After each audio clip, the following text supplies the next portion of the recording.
நம சிவாய. ஓம் சிவாய விஷ்ணுரூபாய விஷ்ணுவே சிவரூபிணே நமஸ்தே சிவ விஷ்ணு ரூபாய நமஸ்தே சர்வரூபிணே. வணக்கம், நான் உங்கள் ஜோதிடர் சிம்மம் சசிகுமாரன் பேசுறேன்.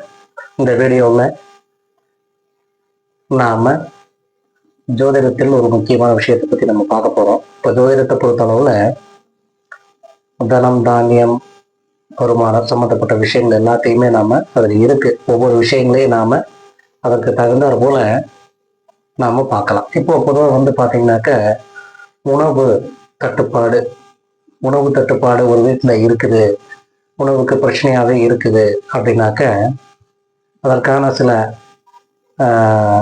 வழிமுறைகளையே சொல்லியிருக்காங்க. பொதுவாக பார்த்தீங்கன்னாக்க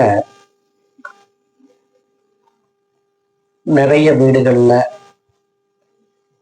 சாப்பாடுகளை விரயம் பண்ணுவாங்க. அன்னங்களை விரயம் பண்ணக்கூடிய வீடுகள் நிறைய இன்னைக்கு இருக்கு.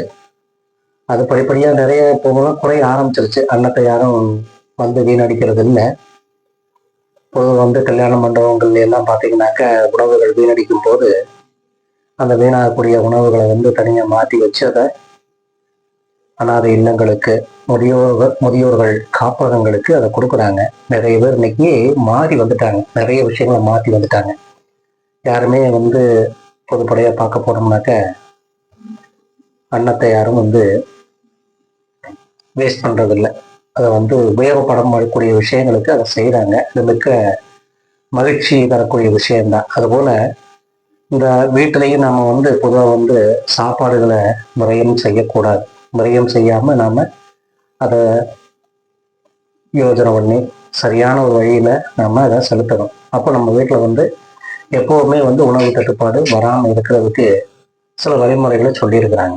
அப்போ அந்த வழிமுறைகள் என்ன அப்படிங்கிறத நம்ம தெரிஞ்சுக்கிட்டோம்னாக்கா அதற்கு தகுந்தாற் போல நம்ம வீட்டில் எப்போதுமே அந்த தனம், தானியம் சொல்லக்கூடிய அந்த விஷயங்கள் நிறைவாகவே இருந்துகிட்டே இருக்கும். பணம் என்பது மாறி மாறி மாறி மாறி ஒரு கையில் போயிட்டு வரக்கூடியது. அதுபோல தானியம் என்பதும் பார்த்தீங்கன்னா குறைவில்லாத ஒரு வீட்டில் கிடைக்கணும், செல்வங்கள் இருக்கணும். அந்த தனம் தானியங்கிறது ஒரு வீட்டுக்கு ரொம்ப முக்கியமான ஒரு விஷயம். அப்போ அந்த விஷயத்தை நம்ம எடுத்து எப்படி நம்ம எடுத்துக்கணும் அப்படிங்கிற ஒரு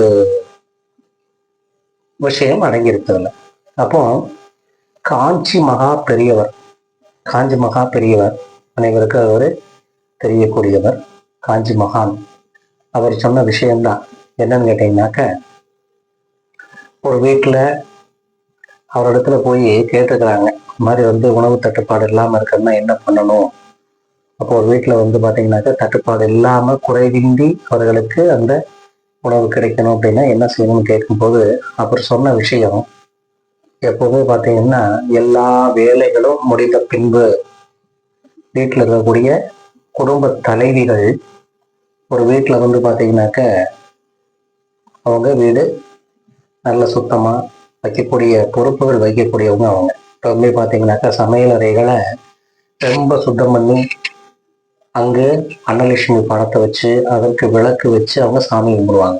சாமி கும்பிட்டு எப்போவுமே குறைவின்றி அன்னம் கிடைக்கணும் அப்படிங்கிறதுக்காக அந்த அன்னலட்சுமி படத்தை அந்த சமையல் அறைகளில் வச்சு அதுக்கு ஒரு விளக்கு வச்சு அது பக்கத்தில் உப்பு, மஞ்சள், அந்த மங்களகரமான பொருட்களையும் அதற்கு அருகாமையில் வைத்து அவர்கள் அந்த சமையலறையில் அந்த மாதிரியான விஷயங்கள்லாம் செஞ்சு வைப்பாங்க. அப்போ அதோடு சேர்த்து நம்ம என்ன பண்ணணும் அப்படின்னாக்க, இரவு நேரங்கள், அதாவது பகல் நேரம் முழுவதும் கூட அனைவரும் சாப்பிடுவாங்க. வீட்டில் இருக்கக்கூடிய நபர்கள் அனைவருமே சாப்பிடுவாங்க, டீ சாப்பிடுவாங்க, அந்த மாதிரி விஷயங்கள்லாம் இருக்கும். அப்போ அது எல்லாமே முடித்த பின்பு இரவு தூங்க போவதற்கு முன்பாக அவர்கள் வீட்டில் இருக்கக்கூடிய அந்த பாத்திரங்கள், சமையல் அறைகள் எல்லாத்தையும் சுத்தம் பண்ணி அவங்க வச்சிருக்க அந்த ஸ்டவ், அதாவது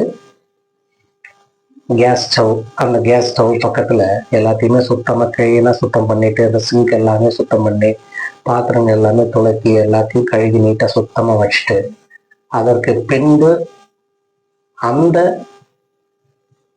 ஸ்டவ்வுக்கு அருகாமையிலேயே காஞ்சி மகா பெரியவர்கள் சொன்ன வார்த்தை, அந்த இடத்துல ஸ்ரீ அக்ஷயம் சொல்லி நாம கோல மாவுல எழுதணும். கோல மாவுல வீட்டு பெண்கள் வந்து கோல மாவுல அந்த இடத்துல ஸ்ரீ அக்ஷயம்னு எழுதும்போது என்றைக்குமே எந்தெந்துக்குமே வந்து அந்த குறையா செல்வம், குறையா தனம் வந்து அவர்களுக்கு அந்த பாக்கியம் கிடைக்கும் அப்படின்னு சொல்லியிருக்காரு.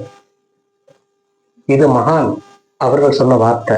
அந்த வார்த்தைகளை நம்ம கடைபிடித்து பார்க்கும்போது தான் அனுபவ ரீதியாக நமக்கு ஒவ்வொரு விஷயமே தெரியும். ஆனால் வீடியோக்குள்ள சொல்லியிருக்க விஷயங்கள் அனைத்துமே அனுபவப்பட்ட விஷயங்கள் அனைத்தையுமே தான் வீடியோவை நான் பதிவிட்டு இருக்கிறேன். ஒவ்வொரு வீடியோக்குள்ளையும் பார்த்தீங்கன்னாக்க நான் அனுபவ ரீதியாக ஒவ்வொரு விஷயங்களையும் அனுபவ ரீதியாக தெரிந்த அனுபவித்த விஷயங்களை மட்டுமே நான் வீடியோவில் பதிவிட்டு இருக்கிற ஒவ்வொரு வீடியோக்கள்லையும்.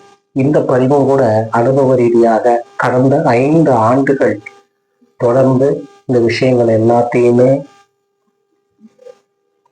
அனுபவ ரீதியாக செய்து அதைத்தான் வீடியோவா நாங்கள் போட்டுட்டு இருக்கிறோம். அப்போ அந்த வீடியோ பிறர்களுக்கு மற்ற இருக்கக்கூடிய இந்த வீடியோ பார்த்துட்டு இருக்கிற அனைத்து சப்ஸ்கிரைபர்களுக்கும் அது சென்று அடையணும் அப்படிங்கிற ஒரு நோக்கத்துல தான் இந்த வீடியோவை நாங்கள் இப்போ போடுறோம்.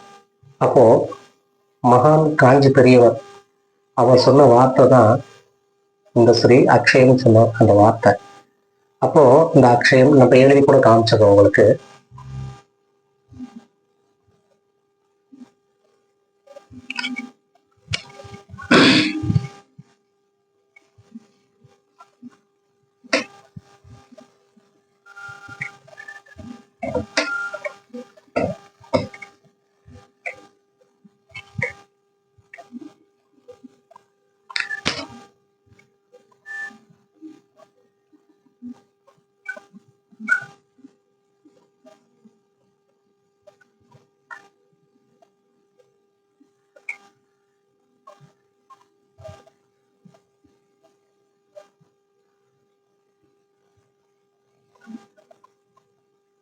அப்போ இந்த வார்த்தை ஸ்ரீ அக்ஷயம் சொல்லக்கூடிய அந்த வார்த்தைய அந்த சமையல் கட்டில் இருக்கக்கூடிய அந்த ஸ்டவ்வுக்கு அருகாமையில் இதை எழுதி வச்சோம்னா எந்தெந்தைக்குமே வந்து நமக்கு குறைவில்லா அந்த உணவு நமக்கு கிடைக்கும். பஞ்சமில்லாத உணவுக்கு பஞ்சமில்லாத அந்த செயல்கள் நடக்கும் அப்படிங்கிறத இதோட தாற்பயம். அப்போ ஒவ்வொரு விஷயங்களையும் நாம் அனுபவ ரீதியாக உணர்ந்து அதை நாம் செய்தோமையானால் நமக்கு நன்மைகளே கிடைக்கும். அப்போ ஒவ்வொரு வீடியோக்கள்லையும் நாங்கள் அனுபவ ரீதியாக இருக்கக்கூடிய அந்த காலகட்டங்கள்ல இருக்கிற விஷயங்களை தான் நாங்கள் சொல்லிட்டு இருக்கிறோம். அப்போ அதுபோல இந்த விஷயம் கூட ஒவ்வொரு வீடுகளிலும் அவர்களுக்கு அந்த உணவு தட்டுப்பாடின்றி கிடைப்பதற்காக மட்டுமே இந்த வீடியோவில் சொல்கிறோம். அனைவரும் இதை பயனடைந்து குறைவில்லா அந்த தானியம் கிடைக்க, குறைவில்லா உணவு பஞ்சமில்லா வாழ்வு பெற எல்லாம் வல்ல எம்பெருமான் ஈசனை வணங்கி வாழ்க வளமுடன். நன்றி, வணக்கம்.